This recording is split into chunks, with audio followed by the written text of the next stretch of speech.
மக்களே எனக்கு ரொம்ப மனசு கஷ்டமாக இருக்குது இந்த வீடியோ ஷூட் பண்ணுறது. வீடியோவை ஃபுல்லாக பாருங்கள். ஒரு 2000 ரூபா கொடுத்து 2 பிரியாணி, ஒரு 2 சைட் டிஷ்ஷு, 2 கொக்கோ கோலா, ஒரு ஐஸ்கிரீம் இதை வாங்கி இவ்வளோ காஸ்ட்லியாக வாங்கி சாப்பிட்டுட்டு வரீங்க. நீங்கள் சாப்பிட்ற அந்த ஃபுட்டில் புழு இருந்துச்சு அப்படின்னா எப்படி இருக்கும்? இன்றைக்கி திருநெல்வேலிக்கு ஒரு ஒர்க்காக போயிருந்தேன். போயிட்டு வர வழியில் தலப்பாக்கட்டியில் சாப்பிட்டு வரலாம் அப்படின்னு சொல்லிட்டு சாப்பிட போயிருந்தேன். ஸோ சாப்பிட்டுட்டு அதில் நான் வாங்கின அந்த சிக்கன் லாலிபாப்பில் புழு இருந்துச்சு. இப்போ இதில் என்ன ஒரு பெரிய மனசு கஷ்டமான விஷயம்னா, இப்போ நான்லாம் ரொம்ப ஃபாஸ்ட்டாக சாப்பிடக்கூடிய ஒரு ஆள். கண்ணை மூடிட்டு நான் பாட்டுக்கு சாப்பிட்டு முடிச்சிடுவேன். எவ்வளோ ஃபுட் இருந்தாலும் 2 நிமிஷத்துக்கு மேலே நான் எடுக்க மாட்டேன்.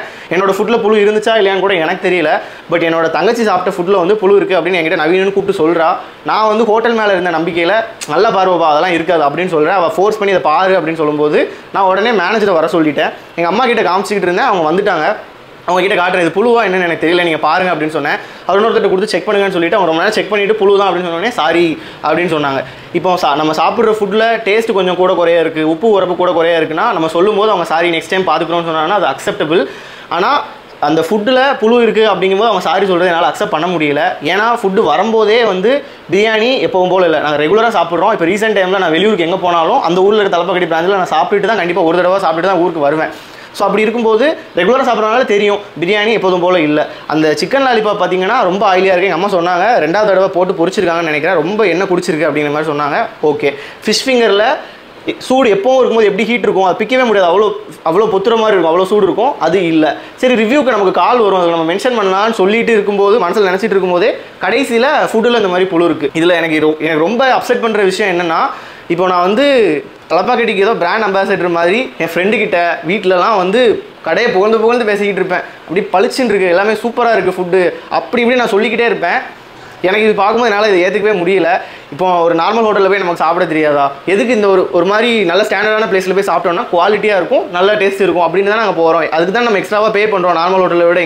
இங்கே இப்படி இருந்துச்சுன்னா இப்போ அது வந்து தெரியுது, அது அன்றைக்கி குக் பண்ணது ஆல்ரெடி வச்சுருக்காங்க, பழசை தான் எடுத்து கொடுக்குறாங்கிறது அந்த ஃபுட்டு சாப்பிடும் போதே தெரிஞ்சது. பட் புழு இருந்தது, அக்செப்ட் பண்ணவே முடியாது. அடுத்த விஷயம் என்னென்னா, இப்போ இதெல்லாம் நடந்துட்டு இருக்கும்போதே எனக்கு ரொம்ப ஆஃப் ஆகிடுச்சு. ரொம்ப சந்தோஷமாக போனேன், ஆஃப் ஆகிடுச்சு. அவங்க வந்து சாரி அதுன்னு கேட்டுட்டு இருக்காங்க. நான் வந்து முடிச்சுட்டு கையை கழுவிட்டு அந்த கோக்கை குடிச்சிட்டு நான் வந்து பில்லிங்க்கு போய் ஜஸ்ட் ஸ்கேன் பண்ணி அவங்க சொல்கிற அமௌண்ட்டை அவங்க என்ன சொல்லிட்டாங்கன்னா, அந்த புழு இருந்த ஃபுட்டுக்கு நீங்கள் பே பண்ண வேணாம், பேலன்ஸ் மட்டும் பே பண்ணுங்க, பேலன்ஸ் அமௌண்ட் சொன்னாங்க. குயிக்காக நான் பே பண்ணிட்டு அந்த இடத்த விட்டு வெளில வந்துட்டேன். எனக்கு மைண்டே இல்லை, ஒரு மாதிரி ஆஃபாக இருந்துச்சு.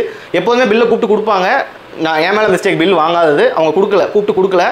ஓகே, நான் விட்டுட்டேன். அதுக்கப்புறம் வெளியில் வந்தோடனே எனக்கு மைண்டு அதில் அதே ஞாபகமாக இருந்தனால நான் அட்வொகேட் விக்னேஷ் முத்துக்குமாரன் வந்து கேட்குறேன், இந்த மாதிரி இருந்துச்சு, நான் என்ன பண்ணலாம், வீடியோ கண்டிப்பாக போட்டுருவேன், பட் லீகலாக ஏதாச்சும் பண்ணால் என்ன பண்ணலான்னு கேட்கும்போது பில் இருக்கான்னு ஃபஸ்ட்டு கேள்வி கேட்டார். நான் அப்போவே அங்கேருந்து நான் வேறு இடத்துக்கு மூவ் ஆகி போயிட்டேன். ஸோ நான் சொன்னேன், நான் வந்து அண்ணன் கால் பண்ணி பில் அவங்ககிட்ட கேட்குறேன்னு சொல்லிட்டு பில் அவங்க பில் எனக்கு வாட்ஸ்அப்பில் அனுப்பிட்டாங்க. ஸோ பில்லை அண்ணனுக்கு அனுப்பினேன். அவர் சொன்னார், இதில் நீ எந்த டிஷ்ஷு நீ சாப்பிட்டது அப்படின்னு கேட்டார். அண்ணன் அவங்க வந்து நான் சாப்பிட்ட ஃபுட்டுக்கு வந்து அந்த புழு இருந்த ஃபுட்டு வந்து இதில் ஆட் பண்ணலை, அவங்க அதுக்கு பே பண்ண வேணாம்னு சொல்லிட்டாங்க, பேலன்ஸ் மட்டும் தான் பில்லில் இருக்குது அப்படின்னு சொன்னேன். அவர் சொன்னார், வேலிடான ப்ரூஃப் இல்லாமல் லீகலாக எந்த ஆக்ஷனும் எடுக்க முடியாது அப்படிங்கிற மாதிரி ஒரு மெசேஜ் பண்ணியிருந்தார். அப்போ எனக்கு என்ன தோணுச்சுன்னா, இது இவங்க வாண்டடாக, அதாவது இப்படி ஃபியூச்சரில் இப்படி ஒரு சுச்சுவேஷன் நடந்ததுன்னா நீங்கள் இந்த மாதிரி பண்ணணும்னு அவங்க சொல்லிக் கொடுத்து இதெல்லாம் ப்ராப்பராக பிளான் பண்ணி பண்ணுறாங்களோ அப்படிங்கிற மாதிரி எனக்கு கிரிமினலாக யோசிக்க தோணுது. அப்படி தான் நடந்திருக்கு. பில் அவங்க கொடுக்கல, அதில் ஆட் பண்ணல. நம்ம லீக்கில் ஏதாவது ஆக்ஷன் எடுக்கனாலும் வேலிடான ப்ரூஃப் அதில் இல்லாதனால நம்மளால் ஒன்றும் பண்ண முடியாது. ஜஸ்ட் நம்மகிட்ட ஒரு ஃபோட்டோ இருக்குது, அவ்வளோதான். இப்போ எனக்கு ஏதாச்சும் ஹெல்ப் பண்ணணும் அப்படின்னு நினச்சிங்கன்னா ஜஸ்ட் இந்த வீடியோ வந்து ஷேர் அண்ட் ரீஷேர் மட்டும் பண்ணுங்கள். மேபி அந்த வீடியோ பார்க்க வேண்டியவங்க பார்த்தாங்க அப்படின்னா ஃபியூச்சரில் அந்த மாதிரி மிஸ்டேக்ஸ் நடக்காமல் இருக்கும். டேக் பண்ண முடியுமான்னு தெரியல, அப்லோட் பண்ணும்போது டேக் பண்ணுறேன். முடிஞ்சால் கமெண்ட்டில் அவங்க அக்கௌண்ட்டை டேக் பண்ணுங்கள், அப்படி இல்லைனா ஷேர் அண்ட் ரீஷேர் பண்ணுங்கள். ஃபியூச்சரில் இந்த வீடியோ பார்க்குற நீங்கள் அந்த ஹோட்டலுக்கு போனாலும் மேபி நல்ல குவாலிட்டியான ஃபுட் வரதுக்கு இது ஹெல்ப் பண்ணும் அப்படின்னு நான் நம்புகிறேன். ஸோ நீங்களும் கடையில் போகிறீங்கன்னா என்ன மாதிரி ஃபாஸ்ட்டாக குயிக்காக சாப்பிடாமல் கண்ண மூடிட்டு கொஞ்சம் செக் பண்ணி சாப்பிடுங்க. எது இருந்தாலும் ப்ராப்பராக அந்த பில்லு வச்சுக்கோங்க. அப்புறம் அந்த கண்டிப்பாக மறக்காமல் அந்த ஃபுட்டை பில்லில் ஆட் பண்ணுற மாதிரி பார்த்துக்கோங்க. லீகலாக ஏதாவது ஆக்ஷன் எடுக்கிறதுக்கு அது உங்களுக்கு ஹெல்ப்ஃபுல்லாக இருக்கும்.